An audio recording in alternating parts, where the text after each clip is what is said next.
안녕하세요 여러분, 스마트 기계 시스템 2주차입니다. 본의 아니게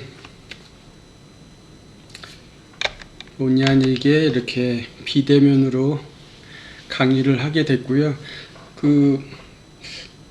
코로나19 경험을 다들 하셨기 때문에 강의 시간, 이런 온라인 강의 시간과 실제 강의 시간을 대략 환산이라고 표현하는 게 맞겠죠. 환산을 해보면 실제 강의할 때는 여러분들의 의견도 듣고 반응도 살피면서 하기 때문에 대략 50분 전후에 시간이 걸린다 치면, 그 정도 분량으로 동영상을 만들면 한 15분에서 20분 정도 해야지 되더라고요. 강의 시간 50분이니까 50분짜리 동영상 그러면 여러분들이 소화하는 강의의 양이 너무 많아지고 그 효과가 좀 반감되죠. 그래서 대략 50분을 한 15분에서 20분 정도로 맞춰서 해드려야 되는 그런 상황이 된다고 생각한다면, 우리가 지금 3시간 강의잖아요. 그러면은 이 동영상, 영상 자료가 대략 60분이 넘어가면 안 되죠. 어찌됐든 대략 그렇게 감안하고요. 이런 액션이 들어가 있었네.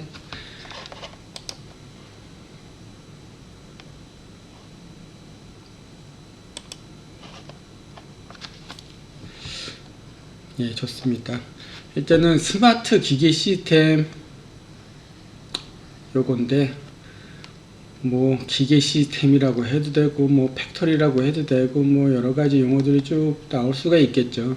중요한 건 우리가 사는 이 세상은 스마트라는 요 단어가 무조건 붙는다. 물론 멋지게 더 AI가 붙으면 더 좋긴 한데, AI도 스마트 안에 포함이 된다. 그러면 스마트 기계 시스템 요거의 다른 더 멋진 말이 뭐가 있을까 따져보면, 우연찮게 저 옆에서 차근히 세력을 확장하던, 조용히 성장하던 그런 분야가 있는데, 그것이 바로 IoT죠. IoT가 별거 아니잖아. 그냥 집안에 전등이나 켜주고 보일러나 켜주고 이렇게 하고 끝인데 라고 생각했었는데, 이제는 어엿한 시스템을 관장하는 특별한 무엇인가가 됐습니다 이미. 자, 어찌됐든 스마트 팩토리가 ICT죠. ICT 좋아요. 자동화도 하고 스스로 제어한다니까. 멋진 말, 지능형 공장, 이런 멋진 말이 딱 붙으니까 그럴듯하죠. 중요한 건 3월 인터넷 IoT. IoT. 요게 이제는 IoT가 약간 두리뭉실하고 그냥 여기부터 여기가 내 땅이야 이런 느낌이었는데, 여기부터 여기가 내 땅이야 한 곳에 AI도 다 들어가고 최근에 나온 로봇들도 다 들어가죠. 무인 자동차도 다 들어가고 다 들어갑니다. 그러다 보니 IoT가 아주 중요한 핵심적인 이슈가 되고 있는데, 글쎄요. 이게 사이버 물리 시스템이 못지않게 중요한 의미긴 한데, 이거 마이너리그라고 쳐야 될 것 같아요. 이런 것들이 아주 어찌 보면 더 공을 들이고 심각하게 멋지게 이런저런 이론들, 개념들 퍼뜨리면서 이거가 중요해 저거가 중요해 튀어나왔는데, 그냥 별거 아닌 것처럼 그냥 옆에서 그냥 흘러가던 IoT가 다 그냥 잡아먹은 상태죠. 좋습니다. 디지털 트윈이라고 꼭 CPC 하면 디지털 트윈이 같이 나왔는데, 요 디지털 트윈은 이제 거의 한물 같다고 봐야지 돼요. 디지털 트윈이 의미가 있으려면 우리 사회가 충분히 소화할 수 있는 인력이 있고, 그 인력이 남아 돌아서 여분의 인력도 뭐 할 일이 필요하다 뭐 이런 느낌일 때 꼭 필요할 수도 있었죠. 또는 우리의 물리적인 현실 세계가 파괴돼서 더 이상 현실 세계를 지금과 같이 편안하게 영위할 수 없는 상황이 되면 필요할 수도 있습니다. 이건 먼 미래겠죠. 이게 기후변화, 기후위기로 더 이상 뭐 바깥에서 돌아다니기도 힘들고 만나기도 힘들고 일도 하기 힘들고 다 힘들어. 그러면 그때 가서 좀 필요할 수도 있습니다. 어찌됐든 지금은 관심도를 쭉 떨궈도 된다는 거. 대신 CPS는 중요하다. 뭐 이런 거 저런 거 엄청 많은 게 다 필요 없다. 그러면은 IoT만 알면 된다. IoT가 다 모든 것을 커버할 수 있습니다. 예전에 뭐 공장 자동화가 뭐 이런저런 멋진 말들, 멋진 사람들이 다 이렇게 하세요, 저렇게 하세요 했지만 실제 실무적인 영역에서는 그냥 공장 자동화가 다 했었죠. 근데 지금은 스마트 팩토리 IoT. 지금 이 스마트 팩토리를 위해서 IoT가 딱 필요하다. 이거 뭐 두 말 하면 잔소리니까 넘어가겠습니다. 자, 그래요, 맞습니다. 스마트 기계 시스템의 다른 이름은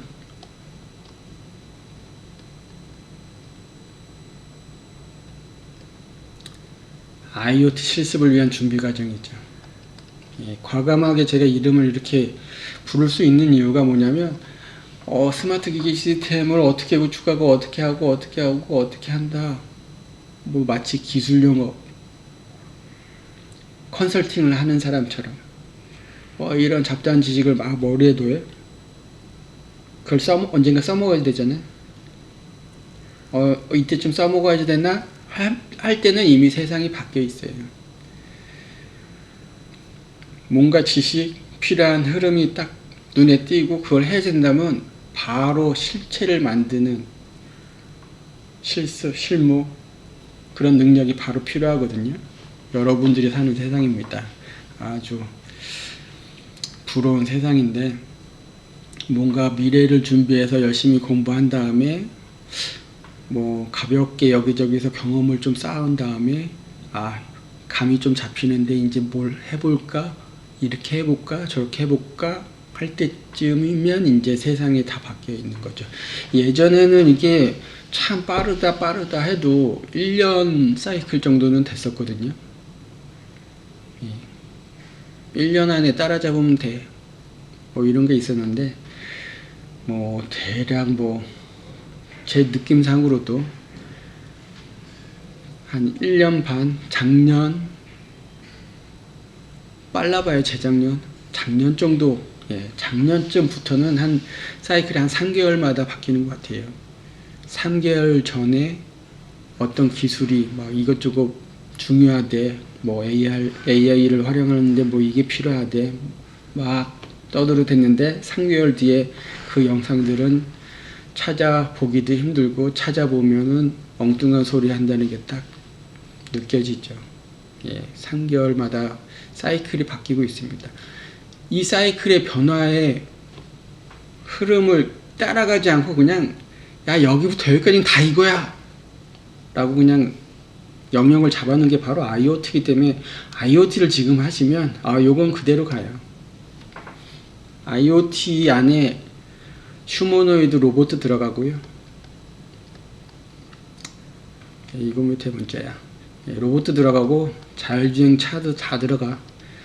가전은 당연히 다 들어가고 뭐 안 들어가는 게 뭐가 있죠. 뭐 요즘 세상에 나오는 쓸만한 것들이 다 하는 건 다 들어가는데 그걸 가속시켜 주는 게 무엇이다? 바로 AI죠. AI가 생기고 AI를 쓰면서 모든 사물들을 다 그럴듯하게 전기를 사용하는 무언가로 만들어줬는데 그 덕분에 모든 것은 IoT로 엮인다. 예, IoT의 강한 후원자 AI 좋습니다.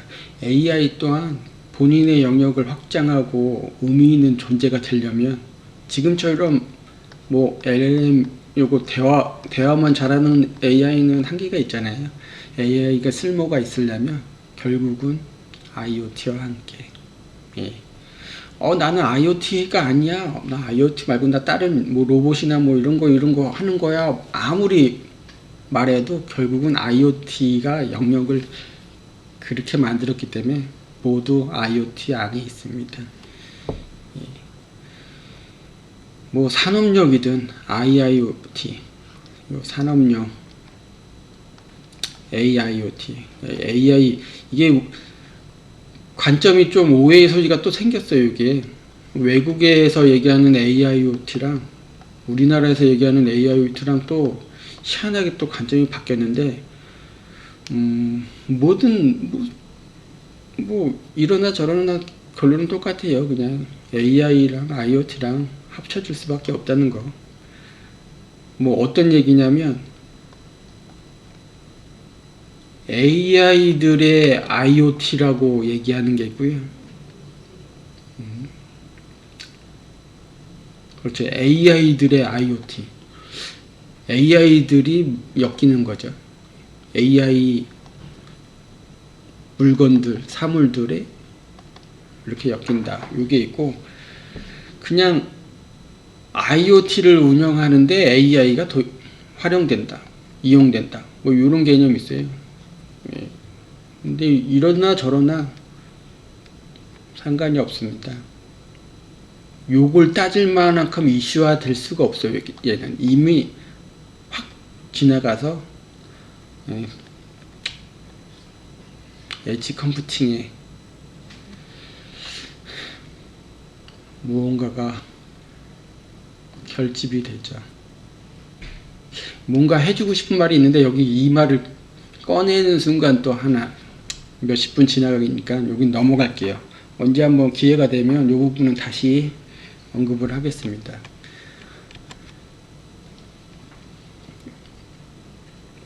자, 여기서 딱 나오죠. 그렇다면 꼭 필요한 기술이 뭐냐? 우리가 지금 AI도 하고 IoT 하고 다 그럴 여유가 있나? 더군다나 한 학기 강의에 이런 걸 다 다뤄? 그럴 수 없죠. 그럼 우리는 뭘 해야지 되지? 핵심을 딱 집어야죠. 예, 그렇죠. 센싱입니다. 결론은 센싱. 이번 우리 강의의 핵심은 센싱입니다. 자, 센싱을 하기 위해서 뭐 이런저런 얘기를 해야지 되는데 그 전에 상식적으로 알아야 되는 것들이 몇 가지가 있어요. 여러분들이 MCU, 마이컴 요거를 언제 접해 봤을지 아니면 언제부터 접했을지 그걸 한번 물어보면 더 좋긴 한데 지금은 그럴 수가 없죠. 아마도 우리가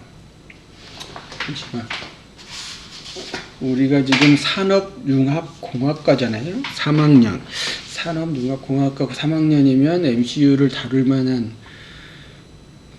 뭐 그런 과목이 있을 수가 있었죠. 근데 전문적으로 MCU 마이컴을 활용해서 무언가를 할 그런 과는 아니죠. 예, 그렇게 생각이 드네요. 자, 여기 PIC라고 있는데 픽칩이라고 보통 얘기를 했거든요. 아주 오래됐잖아요. 75년도에요. 야, 정말 오래됐는데 이 칩으로 여러분들이 딱 주변에 봐서 은퇴하셨네요 할 만한 교수님들은 요 칩으로 공부를 한 그런 분들이 좀 있어요. 그리고 은퇴하셔야지 되겠는데요 하는 분들이 이제는 8051 요거 가지고 공부를 하신 분들이 되죠. 그래서 요거는 의외로 경험한 분들이 별로 없고, 요거는 한때 대학생이다 하면 너도 나도 다 8051 입에 붙이고 다니던 그런 시절이 있었거든요. 예. 우리나라가 왜 그러냐면 우리나라가 로봇 축구나 이런 걸로 좀 빨리 마이크업을 많이 활용을 하던 시절이 있었어요. 예, 그때 8051을 썼죠. 뭐 초창기 얘기입니다. 이건 완전히. 예. 그런데 요거 이제 우리의 영역에서는 요런데 실제 전 세계 영역에서 보면 예, 암이 이미 있었어요. 이게 유럽 우리는 MS 윈도우의 영역 안에 있잖아요. 좀 슬프면서 또 좋은 일인데 뭐가 슬프냐면 이게 제대로 시스템을 이해하고 마이컴을 이해하고 PC를 이해하고 뭐 제대로 된 뭐 AI 개발자를 양성할 만한 그런 환경을 제공해 주지가 않아요. 얘네들은 엉터리죠 완전.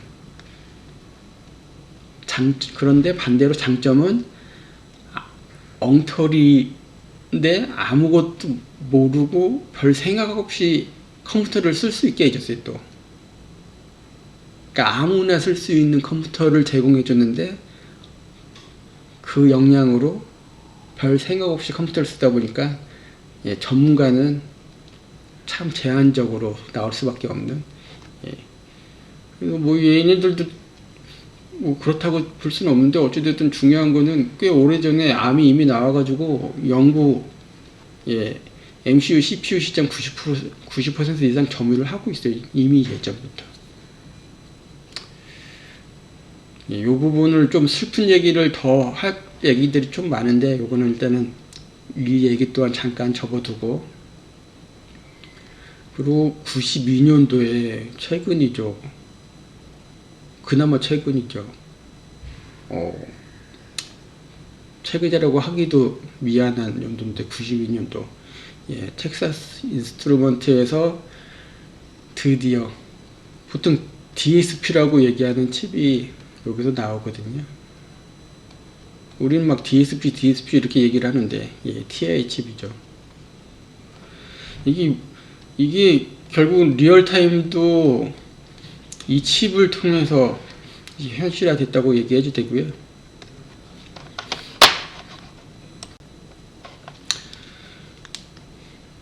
얘기가 되고요. 또 그 하드웨어 기반의 전문적인 정통적인 그 능력이 없는데도 불구하고 아주 양질의 성능을 발휘하는 계측 또는 제어 분야에 우리 또 그래도 야 이런 결과물을 만들었어 얘기할 그 상황을 만들어준 아주 고마운 칩이죠. 예. 그 외에도 뭐 이런 게 있어요. 이것도 지금도 쓰고 있는 것들이 있죠. 자동차 전장에 쓰이고 뭐 하는 건데 이건 별로 여러분들하고 좀 거리가 먼 칩이고. 예. 그리고 드디어 AVR이 나오는데 사실은 이 앞 얘기는 몰라도 되는 얘기고 여기서부터 알아야 되거든요. 예. 개발자 아트멜이 예. 보드 레벨에 여러분도 누구나 다 손대서 프로그램하고 코딩할 수 있게 만든 칩. 예, AVR이죠. 그 유명한 AVR. 요거는 거의 8051은 정말 오래전 얘기고, 나 해봤어, 뭐 했어 하는 건 사실은 요때부터예요. 저거 윗단계는 정말 오래된 분들이고, 예, 여러분들이 그냥 접했던 그 수많은 사람들은 다 요때부터 접했죠. 예. AVR이 이렇게 나오고 같은 해에 이제 아트메가가 이렇게 나온 거예요. 예, 아트메가랑 AVR이 뭐냐? 아트메가를 가지고 보드를 만든 게 AVR이다 이렇게 생각하면 돼요. 그렇다고 칩이 동일한 외형이 칩이 똑같은 건 아니지만 내부 칩은 같다고 봐야죠. 그래서 칩 레벨의 아트메가가 나오고 그걸 이용해서 보드 레벨의 제품을 만든 거예요. 그러니까 칩을 아주 IC 반도체 칩을 딱 만들었는데 그걸 좀 손봐가지고 뭐 저항도 달고 LED도 달고 해갖고 PCB에다 딱 놓은 게 AVR이다 이렇게 보시면 되는 거죠. 그리고 드디어 2005년도에 사실 이때가 이제 황금기 같은데 사실은 암흑기라고 봐도 돼요. 제품의 그 품질이나 한 10개를 사면은 뭐 4개, 5개는 다 불량인데, 불량이 또 명확하게 완전히 불량품이다 하기도 뭐한 것들. 어쩔 땐 되고 어쩔 땐 안 되고 막 이런 것들도 엄청 많았어요. 그래서 그 문제점, 전 세계인들의 그 바램을 이탈리아가 받아들여줬죠. 엄청난 투자를 해가지고 드디어 아두이노가 나왔습니다. 그게 2005년도니까 꽤 됐네요. 그죠? AVR을 굳이 여기 낄 필요는 없고, 솔직히 뭐 아트메가를 활용한 보드 플랫폼이다 이렇게 보셔야 돼요. 그러니까 아트메가로 AVR을 만든 게 엉터리가 많은, 정말 좀 칭찬하기가 무한 제품들이 엄청 그냥 유지가 됐었는데, 도저히 안 돼, 이렇게는 안 되겠어, 일반인도 편하게 쓸 수 있는 거 아두이노를 만들어서 배포하자. 그리고 아두이노 ID 뭐 이런 것들도 무료로 배포하자. 이렇게 해서 지금 잘 쓰고 있는 거죠. 더군다나 아두이노 칩의 그 불량률 이런 게 정말 한 해 해가 하나씩 넘어갈 때마다 엄청나게 개선이 되고 좋아졌어요. 예전에 이거 2000년 초반에 한 2010년도 그 전까지만 해도 학생들한테 아두이노 뭐 해서 공부해 이런 얘기가 좀 조심스럽고 하면 안 되는 듯한 느낌이었거든요. 왜냐하면 학생들이 뭐 저를 포함해서 누구나 그걸 쓰다 보면 불량 제품이 또 은근히 나왔어요. 없진 않았어. 계속 나왔어. 센서나 보드 자체나 뭐 배선이든 뭐든 계속 나오는데, 이게 아는 사람은 고쳐서 쓰고 아니면 교체해서 쓴다지만 모르는 사람은 이게 내가 잘못한 건지 제품이 잘못한 건지 뭐가 잘못했는지 코드가 잘못했는지 알 수가 없잖아요. 그러니까 교육용으로는 절대 쓸 수가 없었죠. 그런데 한 해 넘어갈 때마다 이게 그 스텝하고 거의 맞아떨어져요. 애플이 아이폰을 중국에서 생산을 하기 시작하면서, 전자회로의 제조 기술의 수준이 거의 뭐 아이폰하고 같이 맥을 같이 했다 봐도 비슷하거든요. 정확하게 딱 맞아떨어지는 건 아니지만. 그래서 지금은 뭐 아두이노의 어떤 제품이나 보드나 센서를 사용하더라도 불량품 보기가 지금 너무 힘들죠. 웬만하면 다 양품이에요. 제가 최근 뭐 한 4년 5년 전부터 불량품을 본 적이 없거든요. 물론 이제 그 국내 어떤 업자가 예전에 사다 놓고 한참 보관하고 있다가 이제 판매한 것들은 있긴 있었는데, 불량품은 없고요. 차라리 드라이버가 업데이트 됐는데 제대로 배포가 안 된 뭐 이런 경우 때문에 문제가 생기는 경우는 있었지만, 하드웨어적인 문제로 곤란하게 만든 그런 상황은 없었던 것 같아요. 그 좋은 아두이노가 그렇게 있었는데도 불구하고 근데 다음이 나왔죠. 바로 ESP입니다. ESP. 지금은 ESP32가 대세인데, 여러분들도 이제는 아두이노로, 이게 아두이노가 8비트 제어기 뭐 이러잖아요. 정말 예전하고 똑같은 거예요. 저 위에 있는 것들하고. 근데 쓸모는 많죠. 근데 쓸 수 있는 여러 가지 뭐 응용해서 쓰려고 그러면은 막히는 부분이 너무 많아요. 근데 ESP32로 딱 넘어가면 완전히 다른 세상이죠. 하고 싶은 거 다 해도 됩니다. 여러분들은 가능하다면 간단하게 아두이노를 빨리 소화를 하시고 ESP32로 옮기셔서 여러 가지를 하시면 되고, ESP32가 어디까지 가능하냐, 요게 엣지 디바이스에 엣지 AI까지 넣을 수가 있거든요. 그러니까는 뭐 온라인으로 어디서 뭐 소싱 받고 그러는 게 아니고 말 그대로 독립된 장치인데 AI가 작동하는 거죠. 어느 정도 수준이냐면 ESP32에 카메라를 달면, 그리고 엣지 AI 이런 거 딱 텐서플로우 기반의 그 환경을 구축해서 구동을 하면 간단한 아주 작은 화면에 어떤 사물이 나오면 그 사물이 뭔지 정도는 판단을 해줘요. 예, 그 정도 수준의 AI는 작동을 한다. 이렇게 해서 마이컴을 좀 이해를 하셔야지 됩니다. 그리고 센서 시장을 이해하자. 제가 말을 하다 말고 중간에 잠깐 멈출 수밖에 없는데, 공지를 한 것처럼 그런 사정이 있어가지고 중간중간에 좀 멈추는 그런 모습이 보이는데 많은 이해를 부탁드리고요.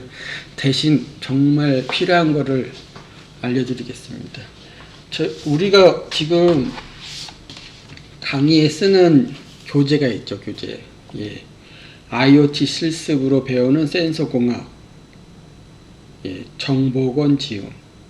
생능 출판사에서 나온 요 책인데, 이 책이 뭐 22년도에 나온 책이에요. 그죠?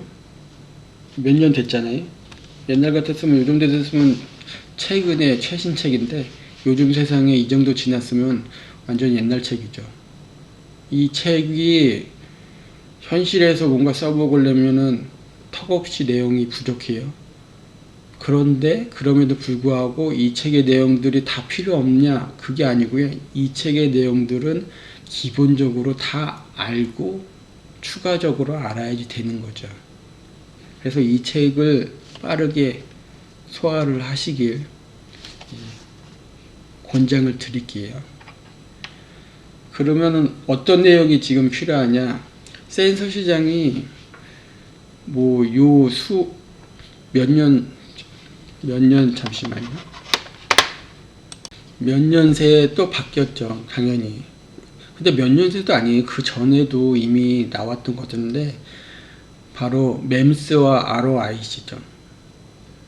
예전에 센서들, 전통적인 센서들은 크기도 크고 뭐 성능도 뭐 그렇고 뭐 한 센서들이었는데, 점점 세상이 바뀌면서 성능도 필요하고 크기도 아주 작아져야 되고, 크기가 작아졌다는 거는 에너지를 아주 조금 써야지 된다는 뜻이죠. 조금 써도 된다는 뜻이 되는 거죠. 그리고 거기에 더해서 추가적인 회로나 컨버터나 IC 장치 같은 게 별도로 또 구축되면 또 힘들어. 그래서 그 모든 기능들을 다 포함하고 있어야지 돼요. 그래서 MEMS와 ROIC 이 두 가지에 대해서 아셔야지 되는데, 일단은 화면에 보이는 이 MEMS,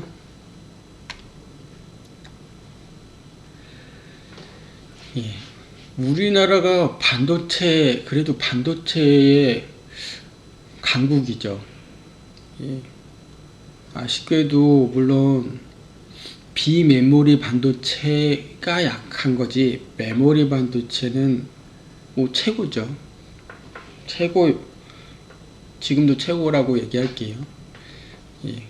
근데 비메모리 반도체 자체를 아예 못하는 게 아니고 그냥 간단한 것들은 할 수가 있었거든요.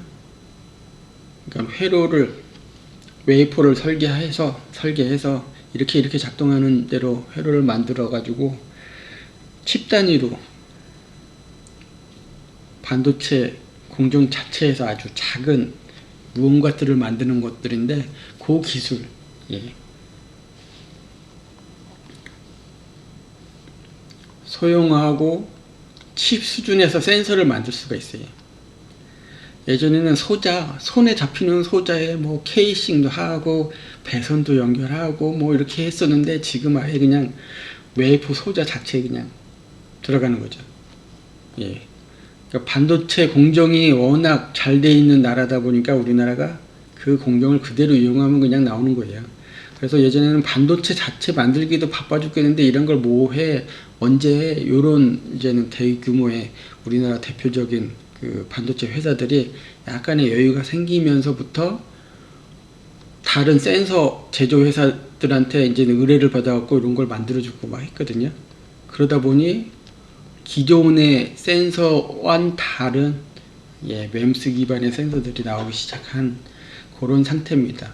그리고 요 또한 이게 최신 사항이 아니고 몇 년 지났죠. 쓸만한 센서들은 이미 판매가 되고 있는 거고, 지금 못 나온 센서들은 이제는 뒤쳐져 가지고 이제 고사되는 거죠. 없어지는 거죠. 아무튼 중요해요. 맴스. 다음이 이제 ROIC죠. ROIC. 예. 그냥 뭐 내용 그대로예요. 예. 디지털 신호로 변환하는 전용 IC가 있다. 이게 뭐냐면 어떤 소자가 있으면 소자의 정기적인 신호를 뭐 증폭하는 증폭 회로가 있을 거 아니. 그럼 회로에서 나온 신호를 이건 소자고 이건 회로고, 또 회로를 전류든 전압이든 뽑아가지고 의미 있는 값으로 컨버팅 한 다음에 통신으로 보내줘요. PC한테. 이게 1년의 흐름인데 ROIC는 여기서부터 여기까지를 요 센서 소자 안에 다 집어넣는 거죠.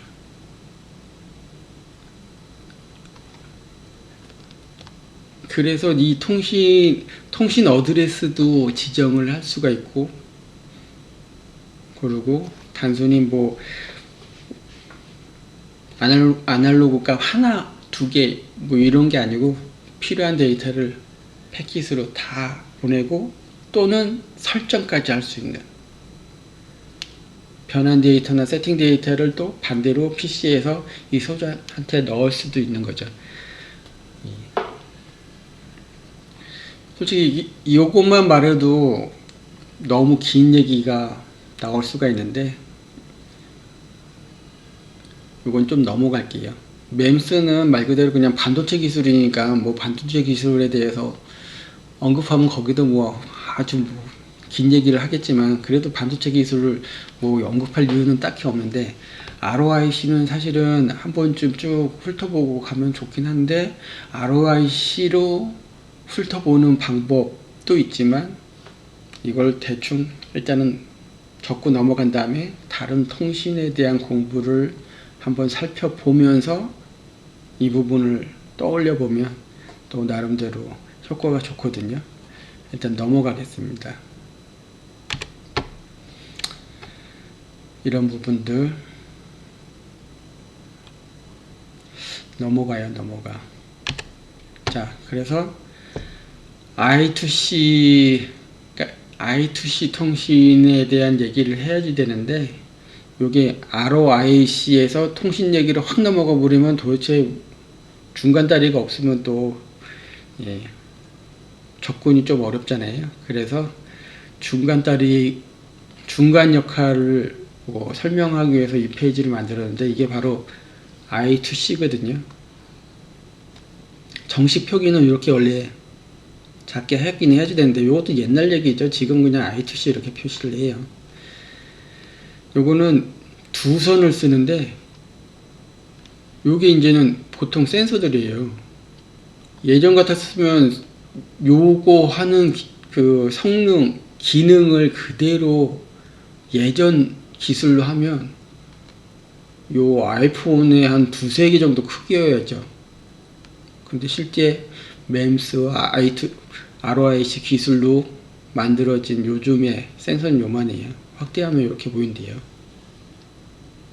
그리고 제가 확대한 걸 요 케이스를 열어서 찍어놓은 사진이 있는데 이렇게 생겼어요. 실제 크기는 요만합니다. 요 정도예요. 그걸 확대해 보면 이 안에 보시면 알겠지만 무슨 칩 같은 게 이렇게 있어요. 막. 원래 요게 칩이고 요건 히터고 그리고 뭐 뒤에 회로들 있고 막 해요. 너무너무 작죠. 예, 눈으로 잘 안 보이고 그렇게 확대해야지 겨우 보이는. 그리고 이렇게 납땜이 핀이 이렇게 안 나와 있고 핀이 없는 방식이 SMD잖아요. 예, SMD니까 요만하겠죠. SMD가 뭐냐면 이제 예, 마운팅 방법이죠, 방법. 예. 요것도 따로 그냥 요거는 알아보세요. 요거까지 이런 것까지 얘기할 수는 없으니까. 중요한 거는 I2C 통신과 SPI 통신을 보통 이쪽 레벨에서는 두 가지 방식의 통신을 쓰거든요. UART 통신은 안 써요. I2C 통신이 거의 99%라고 보면 되고요. 가끔 1% 이상일 수도 있는데 SPI가 이게 사선식이죠. 그래서 두 선의 통신으로 I2C 이게 칩간 통신이거든요. 칩간 통신 방식이에요. 예. 이 방식으로 통신을 하는데 얘네들은 여기 보면은 뭐 얘랑 이렇게 해가지고 얘를 그라운드로 묶고 얘를 뭐 플러스에 5V나 뭐 3.3V에 모으면 어드레스를 8번으로 해라, 또는 얘 두 개를 하면 뭐 9번으로 해라, 10번으로 해라, 이런 규칙이 정해져 있어요. 예, 그 규칙에 맞는 어드레스에 따라서 예, I2C 통신을 한다. 여기 이 페이지를 넣으면서 더 헷갈리는 것 같은데 다음으로 넘어가죠.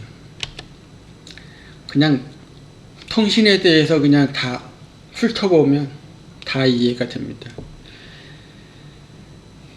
자, 통신이 여기서 나오는데 이더넷 통신이 가장 뭐 명실상부한 현 세계의 1등이죠, 1등.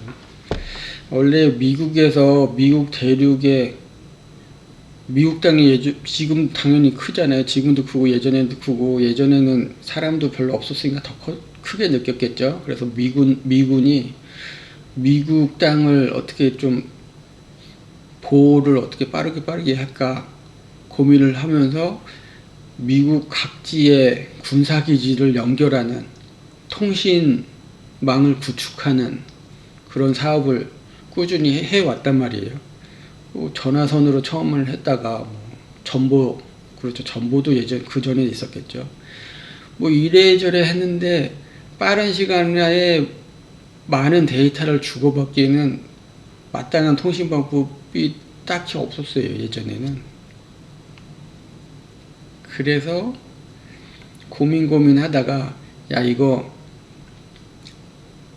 동시에 만약에 사령부로 동시에 데이터가 집중됐을 때 뭐는 받고 뭐는 차단하고 뭐 어떡하지?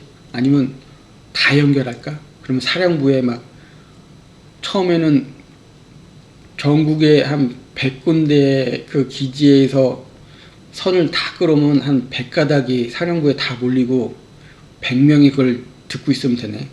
근데 전국의 기지가 건물을 하나씩 더 옆에 지으면서 1000개가 되고 10,000개가 되네.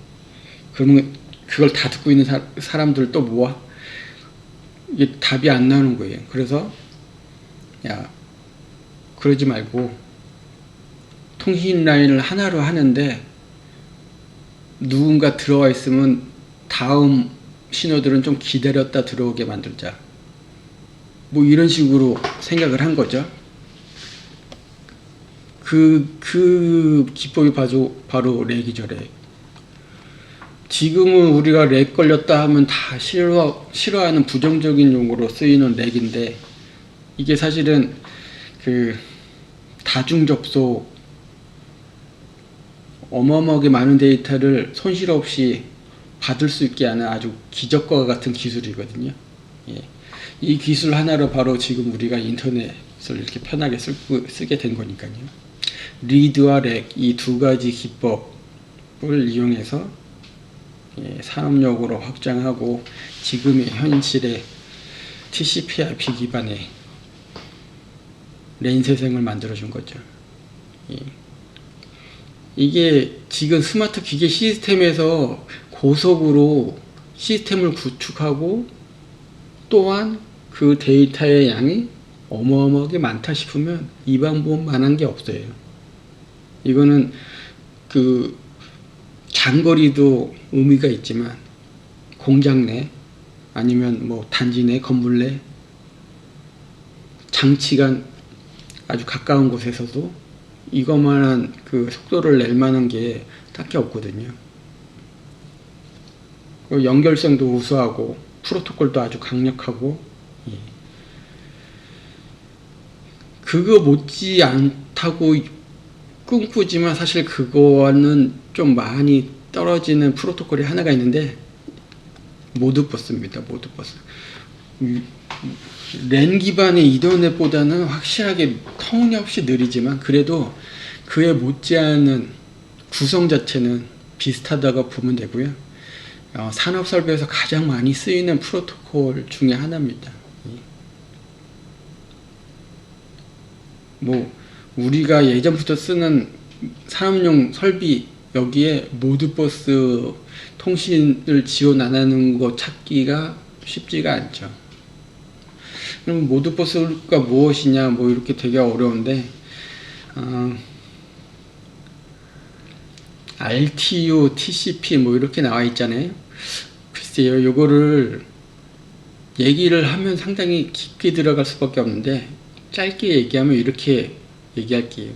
저 이더넷은 사실은 그 체크섬이나 그러니까 데이터의 손실에 대한 방비책이 오픈이 안 돼 있는 상태, 그냥 데이터만 그냥 눈에 보이는 상태라고 보시면 되고, 저 모드버스는 그 데이터의 앞부분과 뒷부분과 그 데이터의 체크섬이나 데이터의 손실을 막아주는 기타 등등의 정보를 다 눈에 보이는 상태로 제공을 한다고 보시면 되거든요. 그래서 작업자가 완전한 정보를 다 관리하고 볼 수가 있죠. 그래서 손실됐는지 아니면 잘못된 가공 절차가 들어갔는지 데이터가 유실됐는지 뭐 기타 등등을 다 확인할 수가 있어요. 그렇다 보니까 이제 신뢰도가 그만큼 확보가 됐다 뭐 이렇게 보시면 되겠죠. 물리적으로는 시리얼 통신이라고 하는 뭐 232 통신하고 비슷하긴 한데 프로토콜의 관점에서 보면 그렇습니다. 그리고 뭐 지멘스에서 쓰는 이런 거는 잘 몰라도 되고요. 지멘스가 예전에 아주 산업 전반 뭐 산업 어디를 가더라도 지멘스가 꼭 한 축을 차지하던 시절이 있었거든요. 근데 지금은 뭐 보기 힘들죠. 이 친구가 한동안 중국에 집중하더니 이제는 거기서 조금씩 사라지고 있나 봐요. 그리고 이더캔 뭐 이런 거 있는데 다 뭐 이더넷의 확장형이다 이렇게 생각하면 돼요. 디바이스넷 이것도 캔 기반이긴 한데 뭐 이것도 별 볼 일 없고요. 공장 자동화 하는데 예전에 뭐 이런저런 뭐 기법 썼는데 요즘은 굳이 이런 거 따로따로 안 쓰고 그냥 이 두 가지로 다 할 수 있거든요. 그렇습니다.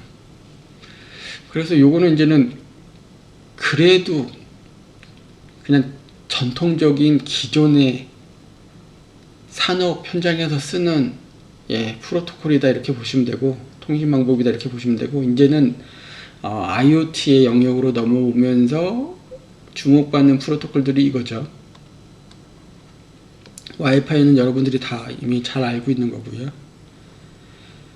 원래 IoT 하면 인터넷이니까 와이파이 정도는 써야지 되는데 이게 인터넷의 정의가 좀 그렇긴 한데 블루투스나 지급이나 뭐 이런 것도 다 IoT가 쓰는 통신 방식이에요.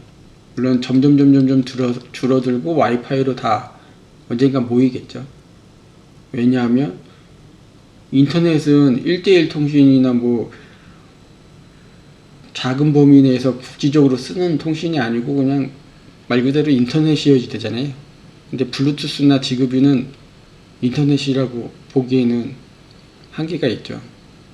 1대1 통신이거나 아니면 특정 지역에서만의 통신이니까, 그거를 월드와이드로 올려주려면 장치가 하나가 더 있어야 되거나 아니면 그냥 와이파이로 가야지 되는 거죠. 그래서 와이파이로 다 모이긴 할 텐데, 그래도 와이파이 전에 알아야지 되는 것들이 이제는 블루투스. 근데 블루투스하고 BLE가 있는데, 블루투스가 이제 발전한 게 BLE죠. 저전력 블루투스라고 보시면 되는데, 이게 여전히 한 축으로 쓰이고 있어요. 여기 의미가 또 나름 있는 게 뭐냐면, 와이파이는 보안에 문제가 있잖아요.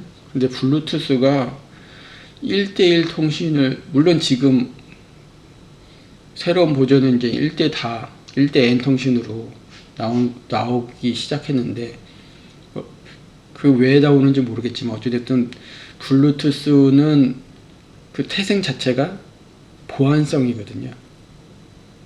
1대1 통신하는데 그 누구도 내 통신 내용을 엿보면 안 돼. 강력한 암호화 구조의 1대1 통신, 바로 이거죠. 이 보안성이 핵심이죠. 그래서 그 의미에서는 블루투스, BLE 이거는 계속 쭉 가는 거예요. 없어질 만한 게 아니고 그 특징을 계속 유지한다면 유지가 되겠죠. 지급이는 블루투스 같은데 보안성이 떨어져요. 그러니까 보안성이 약한데 블루투스 같아. 보안성이 약한데 그걸 좀 다른 관점에서 보면 1대 N 통신이 수월해. 그냥 통신이 엉터리로 되든 누가 그걸 보든 해킹을 하든 상관없어. 그냥 대충 해도 돼. 할 때 쓰는 게 바로 지급이 통신이었죠. 지금은 많이 사라지고 있는데, 예전에는 와이파이는 거의 사용 안 되고 블루투스가 막 쓸까 말까, 스마트폰 나오면서 블루투스가 뜨기 전에는 지급이로 다 했거든요. 근데 지금은 블루투스 아니면 와이파이죠. 지급이는 많이 떨어지고 있고요. 근데 공교롭게도 이런 현상이 나왔어요. 이 통신들의 실제 하드웨어 물리적인 그 차이는 주파수의 차이잖아요. 무선 주파수의 차이인데, 대회나 뭐 전시장이나 이런 데 가면 지급이로 하면 다 엉망이 나는 분명히 그 어드레스를 정말 특이하게 이상한 어드레스로 했으니까 절대 이거 뭐 간섭 일어날 일이 없을 거야 뭐 했는데, 다른 사람들도 다 똑같이 생각하는 거죠. 다 특이한 어드레스, 공교롭게 다 비슷한 어드레스들을 다 오는 거죠. 차라리 그냥 디폴트로 한 사람은 잘 되고, 뭐 이런 현상이 있었는데, 지금은 반대예요. 그래서 와이파이는 뭐 인터넷이 좀 느려, 렉 걸려 막 이런 현상이 나오고, 블루투스는 잡혔는데 분명히 다시 끊기네, 막 간섭이 막 일어나는데, 옛날 방식 지급이로 전시해 나가면 잘 돼요. 지급이는 거의 다 안 쓰니까 지금 웃지 못할 일이죠. 그래서 지급이를 하나 접어놓고 가면 되는 거고, 로라는 이제는 초전력 장거리 IoT인데 이거 뭐 거의 있을지 모르겠어요. 솔직히 옛날에 무선 통신 됐어 뭐 이런 느낌으로 하던 시절에는 필요했지만, 지금은 바로바로 데이터가 안 뜨면 솔직히 그거 문제가 있다고 보잖아요. 요즘 세상에 뭐 1시간에 한 번 업데이트 됐어, 뭐 30분에 한 번 업데이트 됐어, 뭐 이런 거 별로 안 좋아하잖아요. 그죠? 그래서 이런 것도 접어놓고 가는 거죠. 근거리 무선 통신, 이거는 뭐 IoT가 아니고 이제 따로 쓰는 거죠. 이건 결제하고 출입하고 5G도 LTE도 다 따로 전화기로 쓰는 거니까요. 여기 만약에 우리나라가 지금은 2G가 아마 자동차용으로 뚫렸잖아요. 이게 만약에 4G, 그러니까 LTE로 뚫렸다면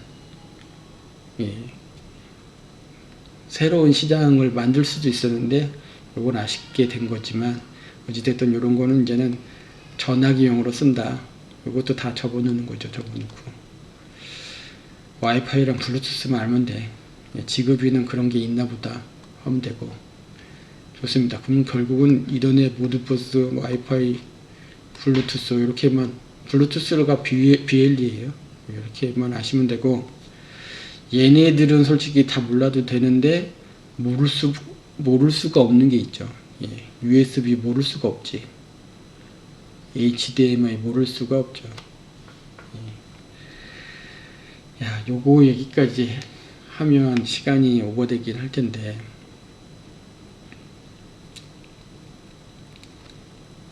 묻어둡시다. 이것도 다음에 얘기하죠. 결국은 그래서 유아트 통신까지 내려왔어요. 시리얼 통신이라고 하는 유아트 통신.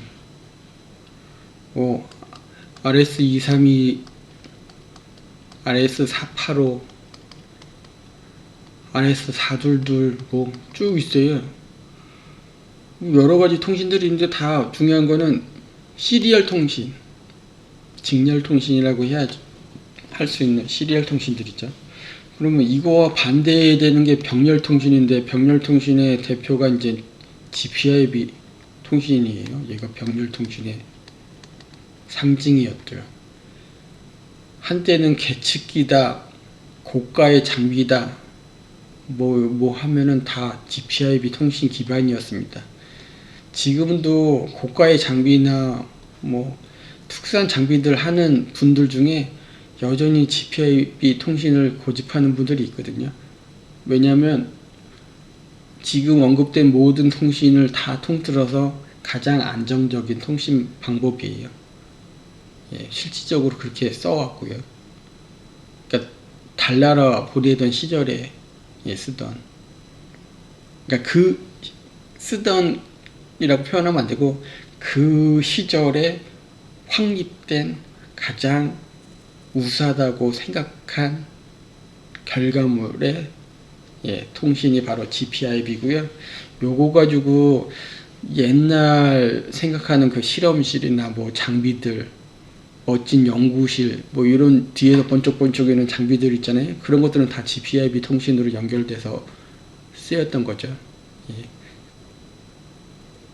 아까 말씀드린 대로 심야계는 아직도 이 통신을 고집하는 그런 분들도 계세요. 하지만 지금은 앞에 잠깐 얘기하다가 말려고 했던 이쪽으로 다 넘어갔죠. 왜냐하면 GPIB 통신이 예를 들어서 1초에 하나의 일을 완벽하게 한다고 쳐요. 절대 실수 안 하고 1초에 일을 하나 딱 해요. 근데 USB 통신은 1초에 이런 일을 100번이나 1000번 이상을 해요.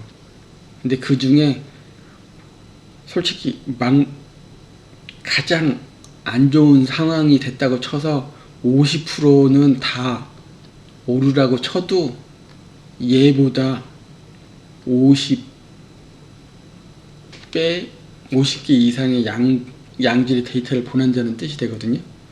그러니까는 느리게 한 번을 확실하게 보내도 좋지만 빠르게 틀렸을 수도 있는데 맞는 것도 보내. 틀리고 맞아, 틀리고 맞아.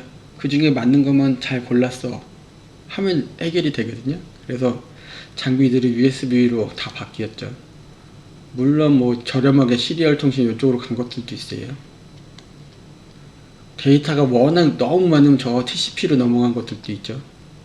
어찌됐든 지금 많이 사라진 GPIB 통신인데, 그와 반대로 시리얼 통신, 유아트 통신은 아주 잘 쓰이고 있습니다. 왜냐하면 병렬 통신의 단점 중에 하나가 케이블의 수가 너무 많아요. 근데 시리얼 통신은 한 3가닥 정도가 보통이죠. 2가닥짜리도 당연히 있고요. 예, 적은 가독수, 먼 거리까지의 요 GPRB는 권장 거리가 15m밖에 안 되거든요. 근데 얘네들은 뭐 더 길죠, 충분히. 그래서 어찌되든 I2C 통신이 여기서 또 나오는데 센서 간 통신이에요. 이 비롬도 센서 칩 간 통신, 센서 간 통신이래. 센서 간 통신이 아니고 칩 간 통신 기법인데 칩이니까 칩을 베이스로 한 센서의 통신도 당연히 포함이 되고요. EP 이름도 넓은 의미로는 당연히 IC 칩이죠. 예, 칩입니다. 칩. 예, 이런 다수 연결 장치에 쓰이는 게 I2C 통신입니다. 아주 중요하죠. 이거보다 더 지금 시리얼 통신, 직렬 통신과 병렬 통신 얘기했잖아요. 여기 I2C 통신과 스파이 통신이 유사해요. 예. 그리고 뭐 물론 그러니까는 칩 간 통신의 환경 안에서 직렬 통신과 병렬 통신의 느낌이에요. 두 개가. 예. 물론 직병렬은 아닙니다. 중요한 거는 I2C 통신은 2가닥으로 통신하는데 SPI 통신은 4가닥이 기본이죠. 그리고 2가닥 통신이다 보니까는 일방적으로 데이터를 보내거나 받거나 요거만 되는데, 예, SPI 통신은 보내고 받고가 동시에 쭉 이루어져요. 그래서 다량의 데이터를 주고받을 때 I2C 통신은 너무 느려 따라갈 수가 없어, 이런 통신 내용을 스파이 통신은 충분히 할 수가 있죠. 예, 그래서 뭐 SD 카드의 데이터를 막 대량의 카드를 저장하거나 불러올 때도 쓰일 수가 있고요. 가장 우리가 주목해야지 되는 DAC의 ADC. 물론 좀 비트수가 낮으면 그냥 I2C 통신을 하면 돼요. 근데 비트수가 아주 높고 아주 데이터가 많다. 그러면 스파이 통신을 해야 된다. 마지막으로 여기 캔 통신이 여기 들어있는 이유가 뭔지 모르겠지만, 예, 자동차나 산업기계 로봇 등에 쓰이고 있어요. 간단한 통신 구조인데 얘도 컨셉이 USB랑 약간 비슷해요. 야, 통신 성공률은 두 번째 문제야. 그냥 뭐 많이 보내, 빠르게. 그 중에 하나 뭐 제대로 들어가겠지, 뭐 이런 느낌의 통신이죠. IoT 영역에선 쓸 일이 없어요. 예, IoT 영역에서 관심을 가져야 되는 거 다시 정리를 하자면 이더넷, 모드버스는 가끔 쓰이긴 하는데 솔직히 버리기에는 뭐예요. 예, 그래서 이더넷, 모드버스, 와이파이, 블루투스 VLE, 지급인은 그냥 이런 게 있나 보다 알면 되고, 시리얼 통신 당연히 알아야지 되고, I2C 알아야지 되고, 스파이 통신 알아야지 됩니다. 요렇게까지만 아시면 됩니다. 시간이 너무 갖고 있는데, 일단 우리가 스마트 기계 시스템, IoT 뭐 이런 걸 하잖아요. 원래는 이 부분을 좀 생각하면서 길게 얘기해 주는데 시간 관계상 빠르게 끊을게요.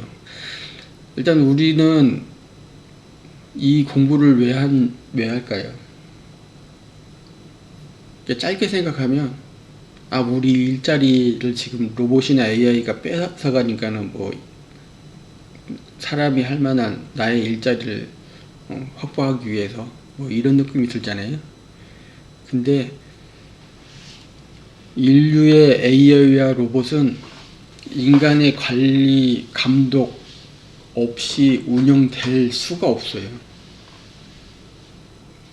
다행스러운 일이기도 하고 아쉬운 일이기도 하죠. 언젠가 다음 세대에는 그게 가능할 수도 있겠지만, 지금은 사람이 계속 지켜보고 있어야지 돼요. 마치 로봇과 AI 이런 거는 예전에 이 용어는 쓰지 말죠. 어찌됐든 로봇과 AI는 사람의 관리 감독 하에서 무언가를 해야지 되거든요. 그러니까 공장 제조 라인이 무인 자동화를 향해 간다고 생각한다면 그거는 오해입니다. 공장 자동화로 어떤 형태로 가냐 하면 사람이 직접 공장 내에서 일하면 힘들죠. 근데 혼자서 사람 수가 줄어서 혼자서 또 뭔가를 해야지 돼. 용광로 옆에서 혼자서 뭘 해야지 돼. 위험하죠. 예, 그런 일은 로봇이 하는 거예요. 이제 공장 자동화 시설이 하는 거예요. 대신 사람은 멀리서 그들이 제대로 작동하는지, 문제를 만들지는 않는지, 문제를 잘 해결하고 있는지를 감시해주고, AI가 커버할 수 없는 영역은 원격으로 사람의 인지력을 이용해서 처리해주고, 예, 요 상태가 바로 스마트 기계 시스템, 우리가 이 영역에서 공부하고 준비하는 세상의 결과물이죠. 이거는 또 확장이 전쟁까지 확장이 되거든요. 그 얘기는 단순히 IoT 뭐 아두이노 가지고 뭐 센서 가지고 소꿉장난하듯이 뭐 이거 하네 생각하시면 안 되고요. 이거는 국력이 됩니다. 국력. 다시 말해서 사람 하나가 다루는 로봇의 수가 어마어마하게 늘어나잖아요.